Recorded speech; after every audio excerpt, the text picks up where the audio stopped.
नमस्कार मित्रों, the archaeology of Aryavart पर आपका हार्दिक स्वागत है। मित्रों, आज हम सिंधु सभ्यता से प्राप्त एक विशेष प्रतीक चिन्ह के संपूर्ण इतिहास के विषय में चर्चा करेंगे।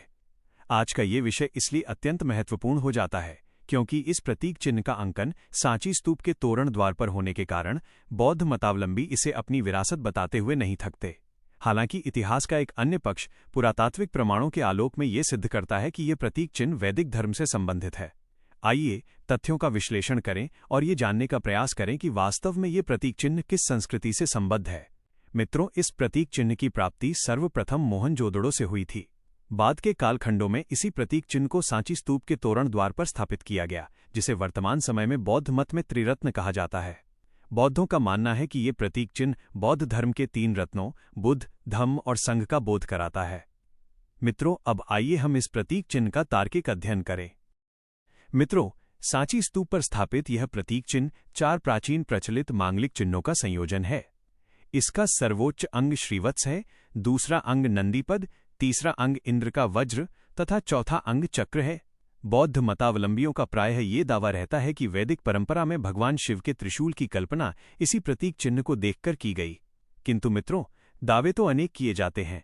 हम किसी भी विषय में केवल दावा नहीं करते बल्कि प्रमाणों का विश्लेषण कर निष्कर्ष निकालते हैं। मित्रों, आज हम इस प्रतीक चिन्ह के सर्वोच्च अंग श्रीवत्स पर चर्चा करेंगे। साथियों, वाड़ी बटेश्वर बंगाल से प्राप्त मौर्यकालीन लॉकेट को देखिए, जिस पर यह दर्शाया गया है कि भगवान विष्णु एक कलश पर स्थित हैं। उनके एक हाथ में कौमुदी गदा अथवा नंदक तलवार है तथा दूसरे हाथ में चक्र है। और हाँ, इसे बौद्ध धर्म का धम्मचक्र कहने की भूल न कीजिए, क्योंकि इस चक्र में 9 तीलियां हैं। मित्रों, इस लॉकेट में भगवान विष्णु के गले में श्रीवत्स सहित माला अंकित है। ये लॉकेट भगवान विष्णु के मौर्यकालीन स्वरूप को भी उजागर करता है। अब मित्रों, यदि ये सिद्ध हो जाता है कि इस पर भगवान विष्णु का ही अंकन है, तो यह भी पूर्णतः प्रमाणित हो जाएगा कि श्रीवत्स का संबंध वैदिक संस्कृति से है, न कि बौद्ध परंपरा से। साथियों, बृहन्नारदीय पुराण के 18वें अध्याय में भगवान के जिस प्रकार का उल्लेख है, ठीक वैसा ही अंकन इस लॉकेट पर भी दिखाई देता है। मित्रों, इस अध्याय के 25 से 28वें श्लोकों में वर्णित है कि हे द्विज, उस चक्र पर जलपूर्ण घट स्थापित करके उसे महीन नए वस्त्र से ढकना चाहिए। तत्पश्चात अपनी वित्त शक्ति के अनुसार उस कलश पर स्वर्ण, रजत अथवा ताम्र की लक्ष्मी नारायण देव की प्रतिमा स्थापित करनी चाहिए। तो मित्रों, आपने देखा कि जैसा अंकन इस लॉकेट पर है, वैसा ही संदर्भ यह पुराण भी भगवान श्रीहरि विष्णु के विषय में प्रस्तुत करता है। इससे यह सिद्ध होता है कि यह अंकन श्रीहरि विष्णु का ही है, और जब उनके द्वारा धारण की गई माला पर श्रीवत्स अंकित है, तो ये भी सिद्ध होता है कि श्रीवत्स वैदिक परंपरा से संबद्ध है।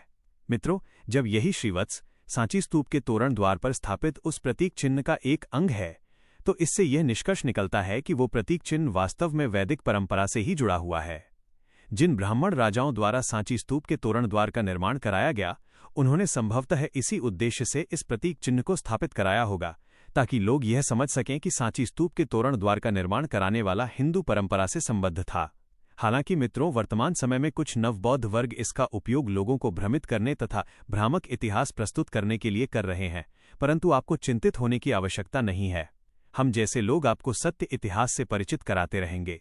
इसके लिए आप हमारे चैनल को सब्सक्राइब, वीडियो को लाइक तथा इसे अपने परिवारजनों के साथ अवश्य साझा करें।